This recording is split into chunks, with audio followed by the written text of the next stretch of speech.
Poor girl adopted by billionaires. The rain was coming down hard on Maplewood Avenue, the kind of storm that soaked you to your bones within seconds.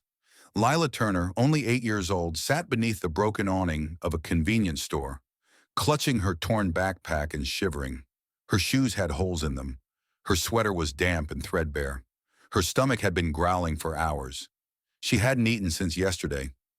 People passed by, barely glancing at the little girl sitting alone in the storm. She pulled her knees to her chest and whispered to herself, "Just until it stops raining. Then I'll go." Lila wasn't waiting for anyone. She knew no one was coming. Her mom had passed away 2 years ago, and after bouncing through 4 different foster homes, she had run away from the last one. They hadn't been kind. No one had, but fate had other plans. A black SUV pulled up and parked in front of the store.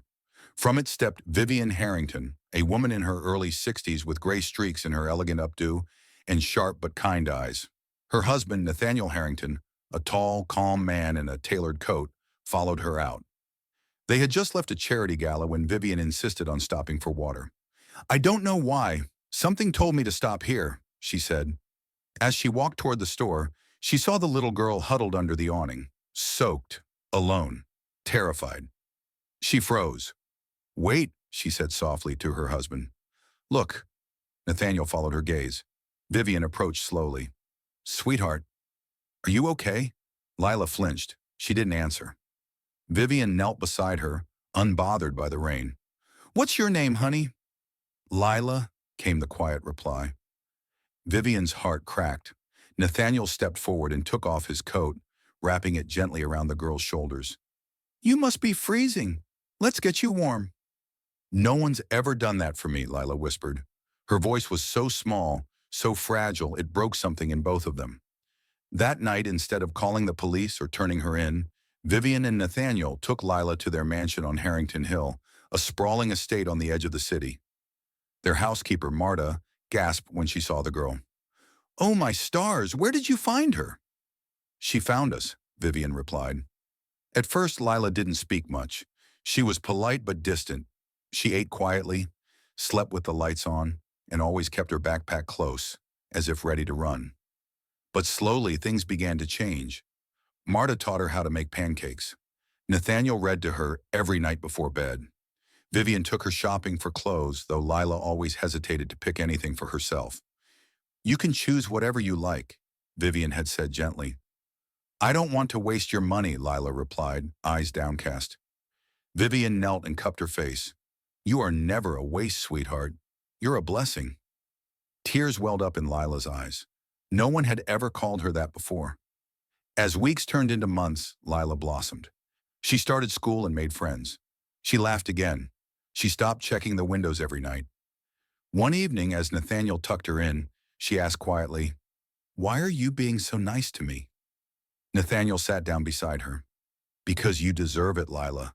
Everyone deserves love." She was quiet for a long time. Then she said, "Even me?" He hugged her gently. "Especially you." But not everyone was thrilled with Lila's presence. Vivian's sister, Cynthia, a bitter woman with too much money and too little kindness, visited the mansion one day and gasped when she saw the girl. "What is she doing here?" Cynthia sneered. "She's our guest," Vivian replied coolly. "She's a street kid, Vivian. What will the board think?" Vivian's eyes blazed. "Let them think what they want." But Cynthia wasn't done. She began making calls to the family lawyer, to the estate board, even to child services. One afternoon, a woman from the agency showed up. "Mrs. Harrington, we've received a report. A child is living here without proper custody arrangements." Vivian calmly invited her in. Nathaniel stood by Lila, who clung to his hand, terrified. The agent looked around the mansion, then at Lila. "Is this true, sweetheart? Are you staying here?" Lila nodded slowly. "Yes, but they're nice. They take care of me." Vivian stepped forward. "We want to adopt her." The woman blinked. "Adopt?" "Yes," Nathaniel said. "Permanently, legally. She's our daughter in every way that matters." The agent hesitated, surprised. Not many billionaires adopted poor children off the street. But as she watched Lila's eyes light up, she saw the truth. She smiled. Then we'll begin the process. The adoption took months. Court hearings, home inspections, background checks. Through it all, Vivian and Nathaniel stood by her side. They hired a child psychologist to help Lila heal. They threw her a small birthday party, her first ever. And one sunny afternoon in June, a judge banged her gavel and said, "Lila Turner is now legally Lila Harrington." Vivian wept. Nathaniel hugged her tight. Lila looked up and asked softly, "Can I call you Mom now?" Vivian kissed her forehead. "You always could." Years passed. Lila grew into a brilliant young woman. She graduated high school with honors and then college with a degree in social work. She never forgot where she came from or who she used to be. She founded an organization called Hearts in Rain, a shelter for runaway and homeless kids. At the opening ceremony, standing at the podium, she said, "I was one of them. I was cold, hungry, forgotten. But one couple didn't walk past me. They stopped. They gave me more than food or shelter. They gave me love, a name, a future. They didn't just save my life. They made it worth living." Vivian and Nathaniel sat in the front row, holding hands, their eyes glistening. After the speech, a reporter asked her, "Why do you do this, Lila? You could live comfortably off your family's wealth." She smiled. "Because there are more kids out there like me, and every child deserves to be someone's daughter." One rainy night, years later, Lila was walking past the same convenience store where her life had changed. She saw a young girl, maybe 7, huddled under the same broken awning, soaked, scared, alone. She walked over slowly. "Hi there. Are you okay?"